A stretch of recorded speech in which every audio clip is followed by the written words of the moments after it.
welcome. Today we are tackling a real cornerstone topic in radiation physics. We're moving beyond just how photons interact and really digging into the essential question. How do we actually measure the radiation dose that's delivered after those interactions happen? This is going to be a long one, so try to stay with us. Exactly. This is all about getting practical, right? All right. We take those physics principles we've discussed and apply them.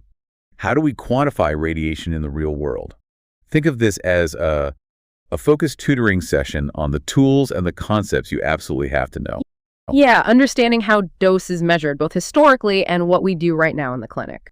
We want to help you cut through the noise, distill the really important stuff, give you the practical insights so you feel confident with this foundational material. Okay, so let's jump in. We'll cover, well, everything from the sort of old school approach to the main detector we use all the time and the crucial factors you need to get the numbers right. Let's start historically then. Rewind the clock a bit. Before we had our modern methods for directly measuring absorbed dose, the field relied on something called exposure, capital X. Right, exposure. So what exactly was that defined as? What was it telling us? Exposure was fundamentally a way to quantify a photon beam's ability to ionize air. That was its purpose. Specifically, the definition is the total electrical charge, Q. Just the charge. The charge of all the ions of one sign, so either all the positives or all the negatives, produced in a specific volume of air. And here's a key part. It's when all the electrons liberated by photons in that volume are completely stopped within that same air volume. Okay, so charge of one sign, electrons stopped in the air. And then you divide that total charge, Q, by the mass, M, of that specific volume of air. So exposure X equals charge Q divided by mass M of air.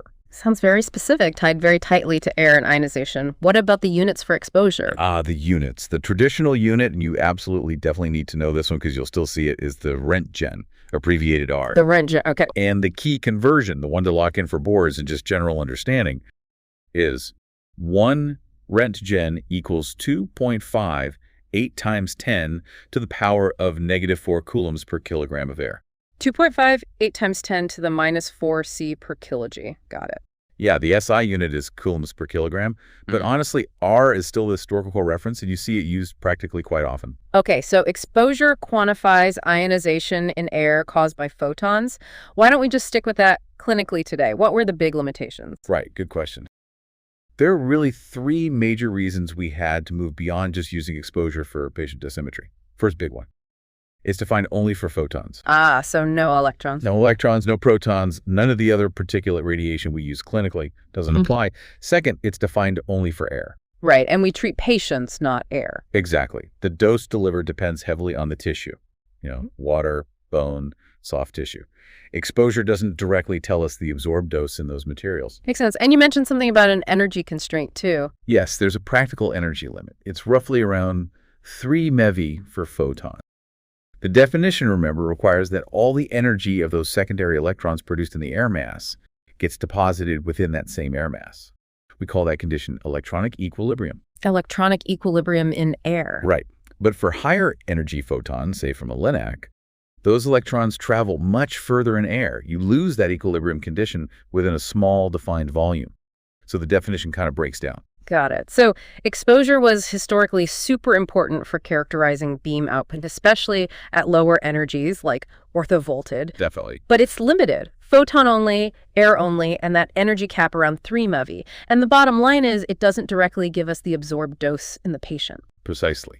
Which naturally leads us to the tool that really became the bedrock of clinical dosimetry, the thing we use to actually measure dose or quantities related to dose, the ionization chamber. The ion chamber, the absolute workhorse. So fundamentally, how does an ion chamber turn radiation into a signal we can actually measure? At its very core, the principle is pretty straightforward. You have a cavity filled with gas, usually air in the chambers we use clinically. Inside that cavity, you have 2 electrodes. Okay, gas, 2 electrodes. And you apply a voltage across these electrodes. That's your collecting potential. Now, when radiation passes through that gas, it does what radiation does. It ionizes the gas molecules. It knocks electrons off, creating ion pairs, positive ions and negative electrons. Right, ionization. Then that voltage you applied. It sweeps these charged particles towards the electrodes. The positive ions go to the negative electrode. The negative electrons go to the positive electrode. This movement of charge creates a tiny electrical current, or you can collect the total charge over time. And that electrical signal is what we measure. Exactly. And the crucial thing is that signal, the current or the charge, is directly proportional to the amount of ionization that happened in the gas. And that ionization, in turn, is proportional to the radiation energy that was deposited in that gas volume. So it's essentially a way to count the ionization events happening inside that chamber cavity. Now, I know there are different shapes and types of ion chambers. We probably need to know the main ones. Absolutely. This is key because the type of chamber dictates where and how you use it. So first, there's the free air chamber. The free air chamber sounds fundamental. It is fundamental. This is the primary standard. It's what national labs like NIST in the US use to actually realize the definition of the Röntgen.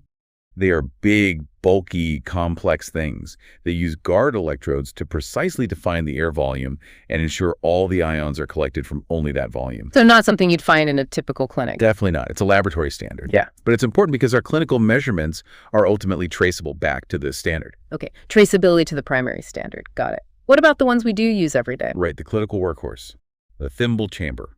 Usually cylindrical, often shaped like a sewing thimble, hence the name. Makes sense. Their volumes are typically quite small, maybe 0.1 to 0.6 cubic centimeters, something like that. The walls are really important. They're often made of what we call air equivalent material. Air equivalent, meaning they interact with radiation similarly to air. Pretty much, yeah. The idea is to minimize the wall's influence on the measurement in the air cavity. Common materials are things like graphite, or plastics like PMMA, you probably know it as lucite, or another special plastic called C552. Okay, graphite, PMMA, C552. And inside, there's usually a central electrode running down the middle to collect charge of one sign while the wall collects the other. The thickness of that wall is also a key design parameter. It needs to be thick enough to provide electronic equilibrium for the energy of the beam you're measuring. This is especially true for higher energies like cobalt-60.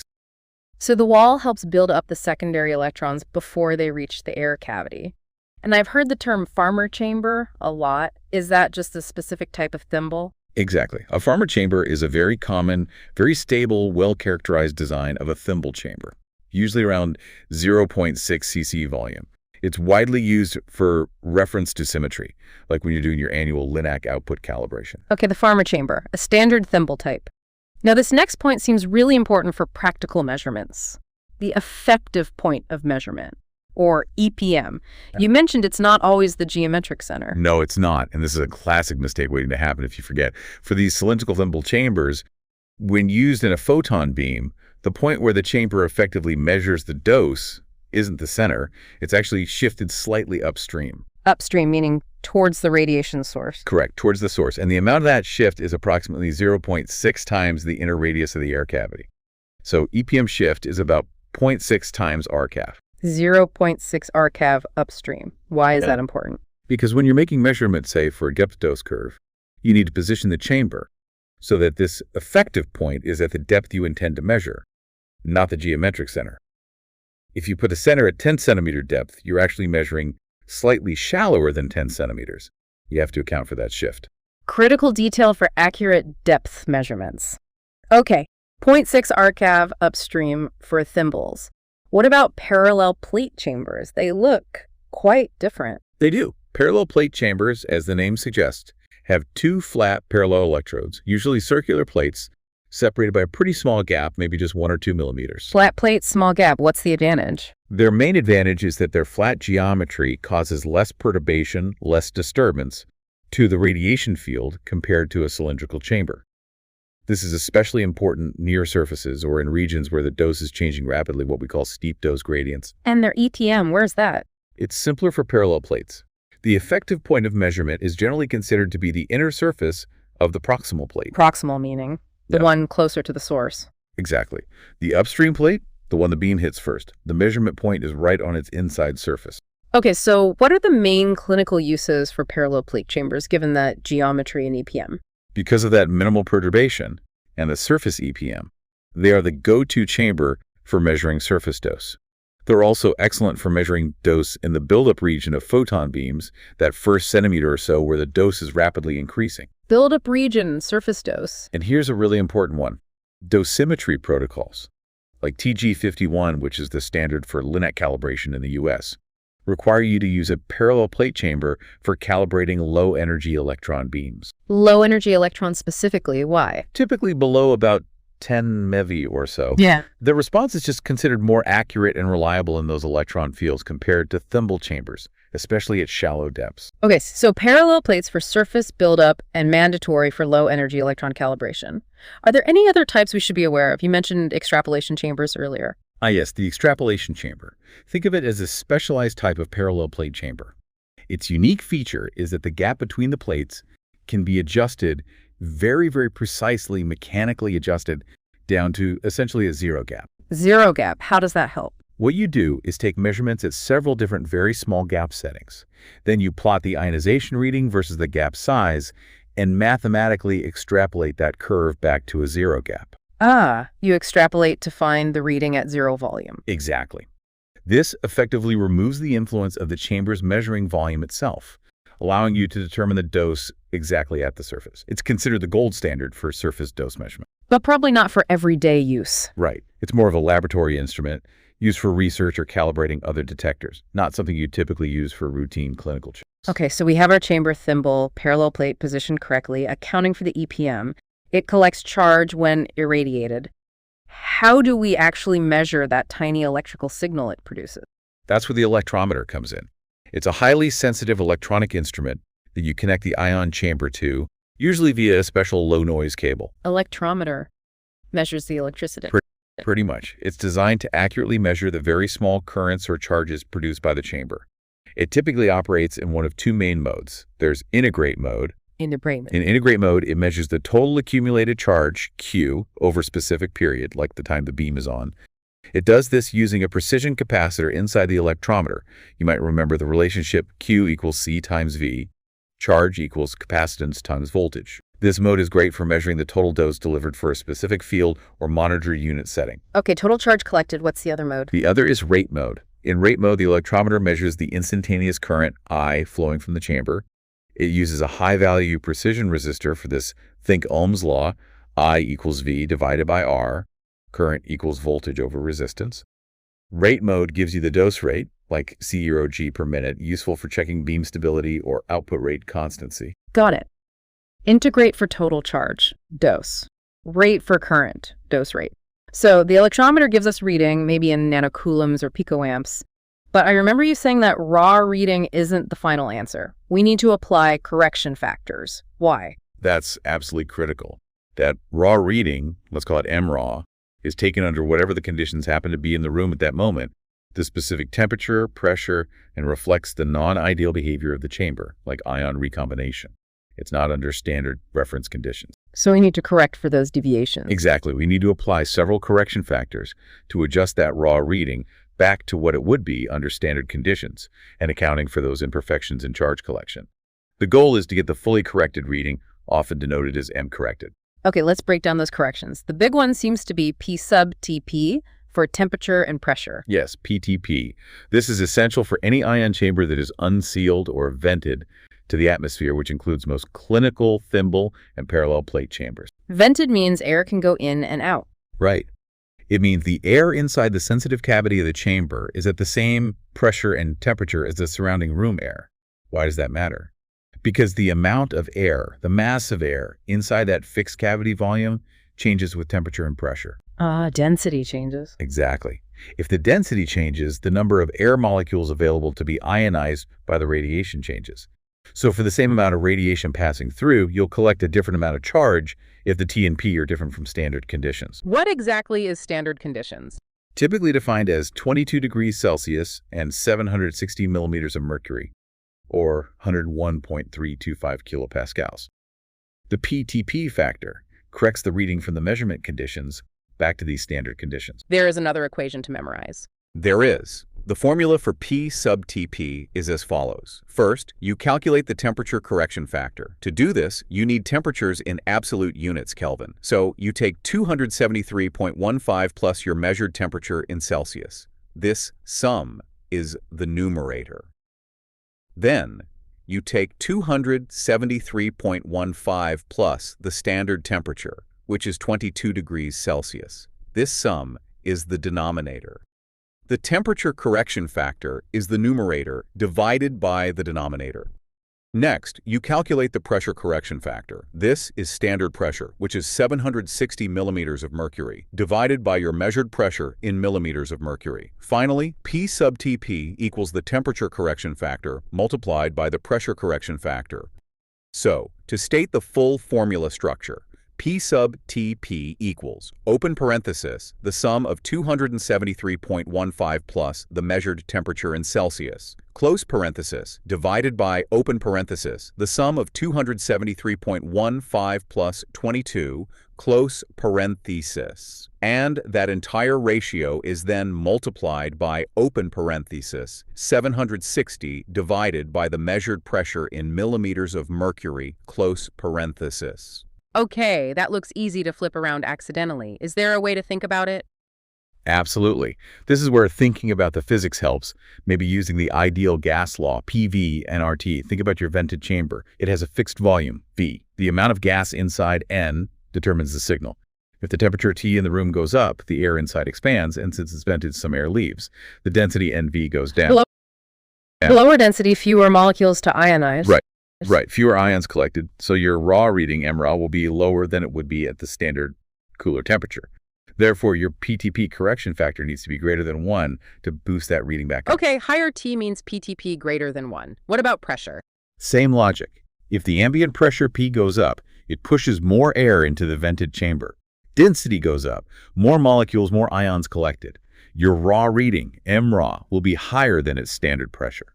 So your PTP factor needs to be less than 1 to bring that reading back down. Higher P means PTP less than 1. Exactly. The correction is proportional to absolute temperature and inversely proportional to pressure.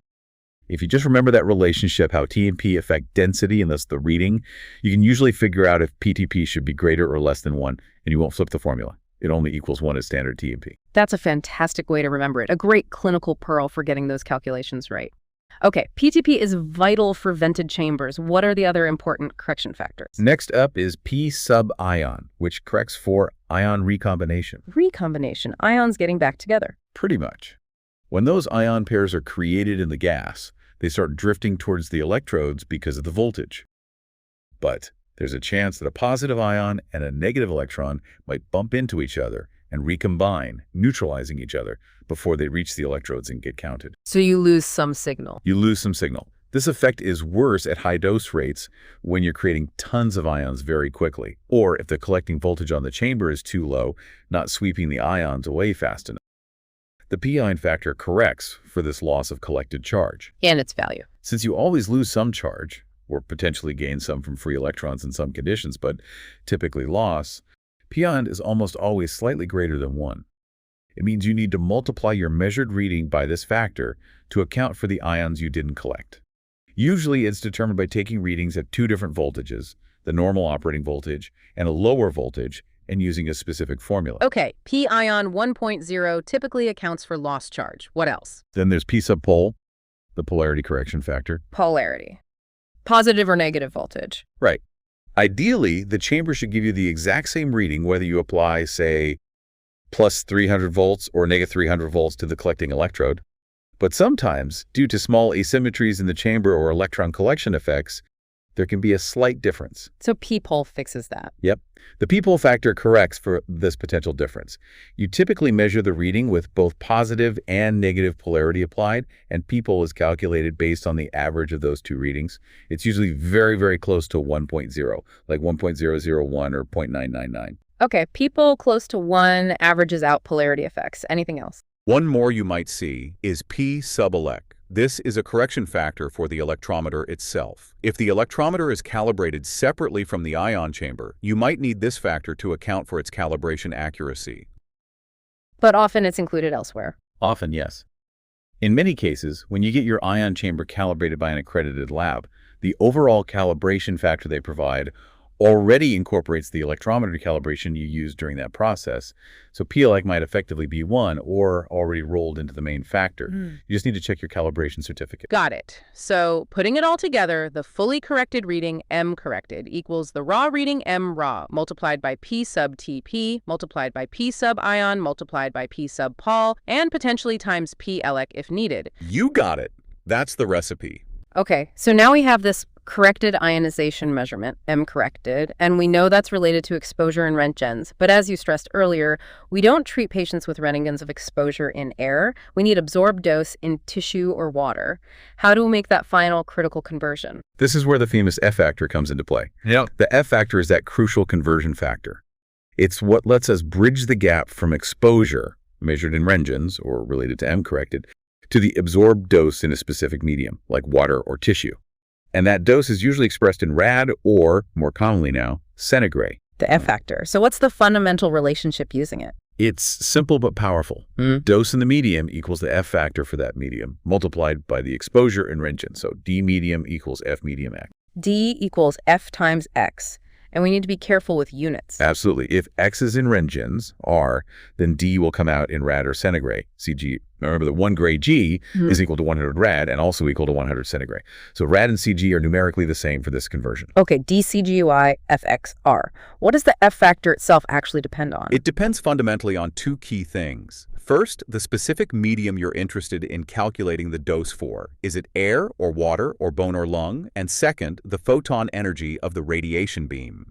Medium and energy. Got it. And I think there's a formula for it involving those mass energy absorption coefficients we discussed before. Yes, there is. The F factor for a medium equals 0.876 multiplied by the ratio of, open bracket, mu sub En divided by RHO for the medium, close bracket, divided by, open bracket, mu sub En divided by RO for air, close bracket. F medium equals mu sub En divided by rho medium, all divided by mu sub N divided by rho for air medium, then multiply the entire thing by 0.876. Where does that 0.876 come from? That number, 0.876, is essentially the dose in rad or centigrade that gets delivered to air itself for 1 Röntgen of exposure. It comes from the definition of the Röntgen, charge per mass, and the average energy required to create an ion pair in air.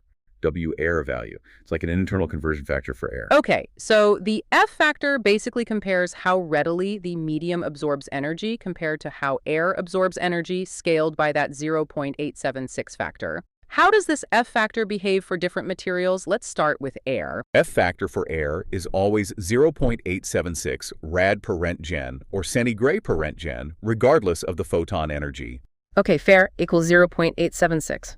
What about water or soft tissue? That's what we usually care about clinically. For water or soft tissue, at low kilovoltage energies, where the photoelectric effect is a dominant interaction, the situation is a bit nuanced. While air has a slightly higher effective atomic number, Z, than water, the actual mass energy absorption coefficients, which determine the F factor, are influenced by the detailed elemental compositions and specific photon energies, including absorption edge effects. As a result, for many low kilovoltage X-ray spectra, the F factor for water or soft tissue is typically slightly higher than the F factor for air. Values are generally in the range of 0.90 to 0.95 centigrade per Röntgen. Okay, water around 0.90 to 0.95 centigrade per Röntgen at low kV. What happens at megavoltage MV energies from a LINAC? At MV energies, things change. Now, from cobalt-60 up to high megavoltage X-rays, where Compton scattering is the dominant interaction. And remember, Compton is largely independent of Z, but depends on electron density per gram. The F factor for water is also slightly higher than F air, and is around 0.96 to 0.97 centigrade per Röntgen.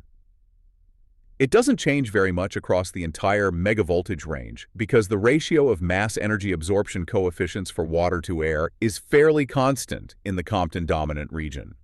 So if water is around 0.96, 0.97 CGIR for MV beams, fairly constant. Now, bone. This is where I remember things get really dramatic.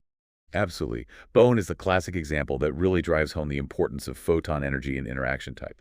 Let's consider bone at low kV energies first. Okay, low kV, like that 100 kVp beam example. Exactly. At those energies, photoelectric effect is still significant.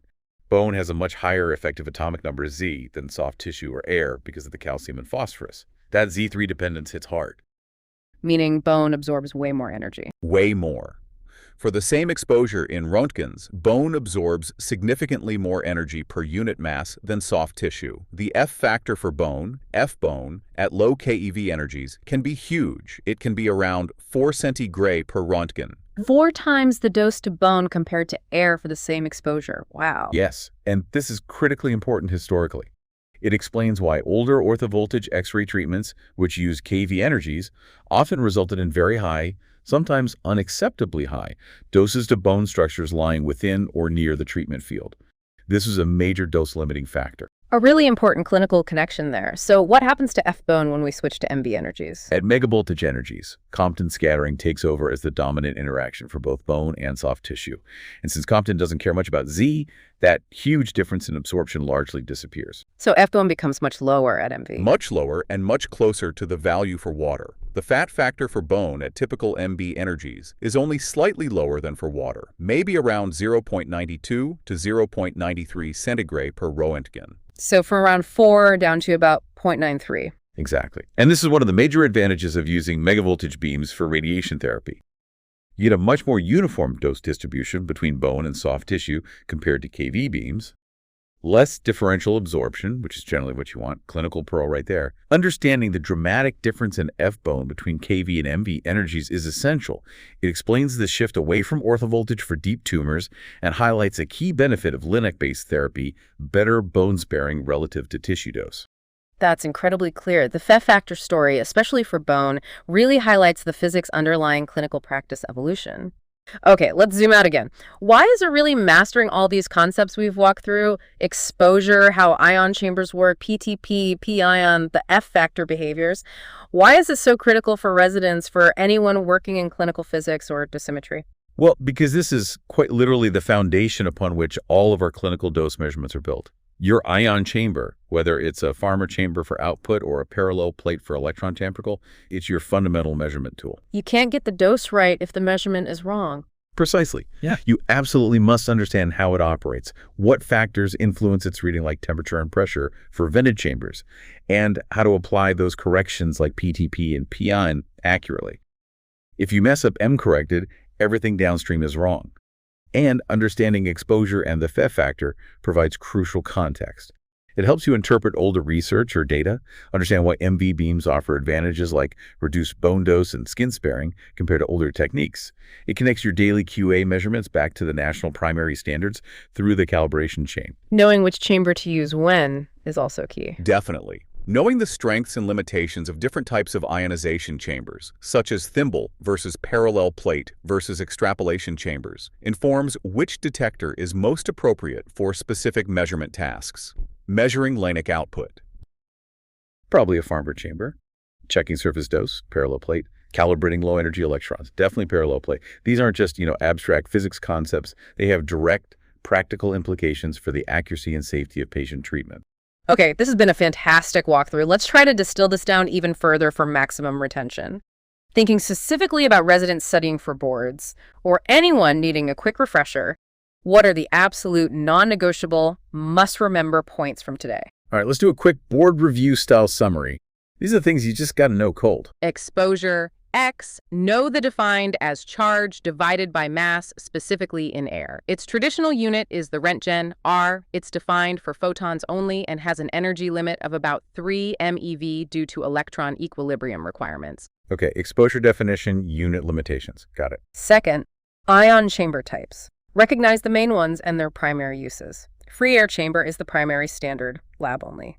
Thimble chamber, like the Farmer chamber, is your clinical workhorse for photon reference dosimetry. Parallel plate chamber is essential for electron calibration, especially low energy per TG51, surface dose, and buildup region measurements. Extrapolation chamber is the gold standard for surface dose, lab mostly. Chamber types and uses. Check. Third, effective point of measurement, EPM. This is crucial for positioning. Remember, for cylindrical thimble chambers, it's shifted upstream towards source by about 0.6 times the cavity radius, 0.6 your CAF. For parallel plate chambers, it's simpler. The inner surface of the proximal upstream plate, don't mix these up. EPM, 0.6R upstream for thimbles, proximal plate for parallel plates. Got it. Fourth is P sub Tp, the temperature and pressure correction factor. It's crucial to understand why you need this correction for unsealed or vented ionization chambers. The reason is that the density of the air inside the chamber's sensitive volume changes with the ambient temperature and pressure. We need to correct the chamber's reading back to what it would have been under standard conditions. These standard conditions are typically defined as 22 degrees Celsius and 760 millimeters of mercury pressure. The formula for P sub Tp involves comparing the measurement conditions to these standard conditions. Critically, remember the ideal gas law logic to check the direction of your correction. If the temperature during measurement is higher than standard, the air density is lower. Lower density means fewer air molecules to ionize, so your raw chamber reading will be lower than it should be. Therefore, P sub Tp must be greater than 1 to correct the reading upwards. Conversely, if the pressure during measurement is higher than standard, the air density is higher. Higher density means more air molecules to ionize, so your raw chamber reading will be higher than it should be. Therefore, P sub Tp must be less than 1 to correct the reading downwards. To state it with the formula's components, the correction factor is proportional to the absolute temperature at measurement and inversely proportional to the pressure at measurement when comparing to standard conditions. The P sub Tp factor will only be exactly 1.0 if the measurement is made precisely at 22 degrees Celsius and 760 millimeters of mercury. PTP logic and formula corrects for temperature, absolute and pressure, inverse for unsealed chambers. Standard, 22 degrees C, 760 millimeter mercury. Check. And fifth, the F factor. Know its purpose. It converts exposure X in Röntgens to absorbed dose D in rad or centigrade. The key relation, D equals F multiplied by X. Know it depends on the medium, water, bone, air, and the photon energy. And absolutely remember the huge difference for bone at low kV energies. F bone is very large due to photoelectric effects Z cubed versus MV energies. F bone is similar to water because Compton scattering dominates and is Z independent. That kV versus MV difference for bone is a classic concept. F factor's purpose, converts exposure to dose, depends on medium and energy. kV versus MV behavior for water and bone. Photoelectric effect versus Compton. Excellent summary. Ready to try a few quick questions, board blitz style. Yeah, let's do a test of knowledge. Okay, question 1. You're using your trusty vented farmer chamber. The room temperature today is a bit warm, say 25 degrees Celsius, and the barometer reads 750 millimeters of mercury. Standard conditions are 22 degrees Celsius and 760 millimeters of mercury. Compared to the reading you would get under standard conditions for the exact same amount of radiation, will your raw reading, mRaw, be higher or lower today, and why? Okay, let's break it down. First, consider the temperature. A higher temperature, 25 degrees Celsius, compared to the standard 22 degrees Celsius, means the air inside the vented chamber expands and becomes less dense. Second, consider the pressure. A lower pressure, 750 millimeters of mercury, compared to the standard 760 millimeters of mercury, also means the air density is lower. So, both of these effects, the higher temperature and the lower pressure, work together to decrease the density of the air within the chamber's sensitive volume. Lower air density means there are fewer air molecules available to be ionized by the radiation. With fewer target molecules, fewer ion pairs will be created and collected for the exact same amount of radiation passing through. Therefore, your raw reading, mRaw, today will be lower than the reading you would obtain under standard conditions. As a consequence of this lower raw reading, the P sub Tp correction factor you would apply for today's conditions would indeed need to be greater than 1 to correct this reading upwards to what it would be at standard temperature and pressure. Perfect walkthrough of the logic. Question 2. The Röntgen R is the traditional unit used primarily to quantify which of the following physical quantities. Is it absorbed dose, kerma, exposure, or dose equivalent? That's a definition question. The Rentgen R is the traditional unit of exposure. It's specifically defined based on the ionization produced in air by photons. Straightforward exposure it is. Question 3. Let's think about that F factor again. Consider a 100 kilovolt peak, kVp X-ray beam, so relatively low energy. Compared to the F factor for soft tissue, approximated as water, the F factor in units of AT per Rentgen for dense bone is expected to be significantly lower, slightly lower, approximately equal, or significantly higher. Okay, 100 kVp means low energy. Low energy means the photoelectric effect is a major player, especially in high Z materials. Bone has a much higher effective Z than water due to calcium. That Z-cube dependence of photoelectric absorption means bone will absorb much more energy per unit mass than water for the same exposure at this energy. Therefore, the F factor for bone will be significantly higher than for water at 100 kVp. It's exactly right. That high Z photoelectric effect dominates. Last one. You need to measure the dose distribution accurately within the buildup region of a 6 MV photon beam, near the surface where the dose gradient is steep.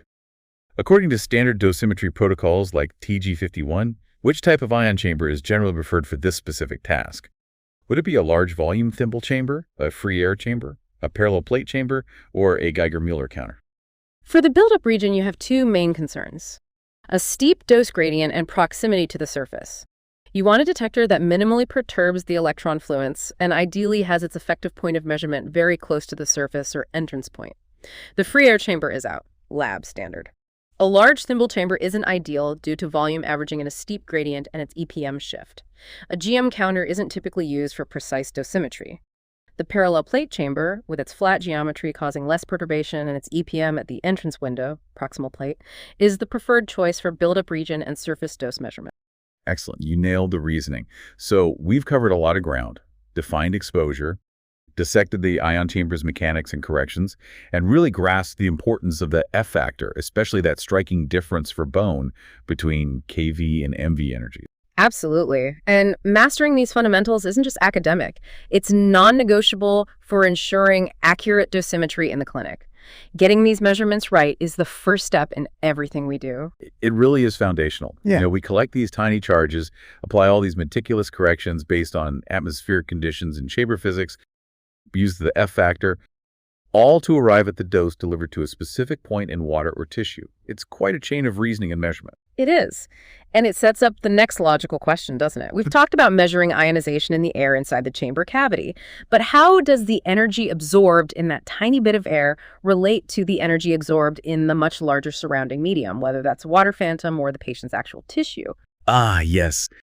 How does the dose in the cavity tell us the dose in the medium? That sounds like we're heading towards cavity theory. Precisely. That's the realm of Bragg-Gray cavity theory, which provides the theoretical link we need. That's exactly what we'll unpack next time. We'll explore how that crucial relationship works, and we'll also look at some other types of detectors used in dosimetry, like diodes, TLDs, film. It feels like you spend all this time during residency learning these intricate details, the formulas, the P factors, the EPM shifts. You cram it all in, pass your physics boards. And then you immediately worry you're going to forget half of it the next day. Exactly. Like those ion pairs happily recombining in your memory banks. It happens, but that's precisely why revisiting these core principles is so valuable. It reinforces that this isn't just stuff you memorize for an exam. It's the fundamental physics that underpins the safe and effective delivery of radiation therapy every single day. So definitely try not to let those PTP formulas or EPM rules recombine completely. Good advice. It really is profound when you stop and think about how directly these fundamental measurement principles developed over decades connect to ensuring we treat our patients accurately and safely, a direct line from basic physics to clinical impact. Find notes and join the discussion at RadOncSmartLearn.com. Please subscribe to Radiation Oncology Smart Review for our next episode. Thanks for tuning in.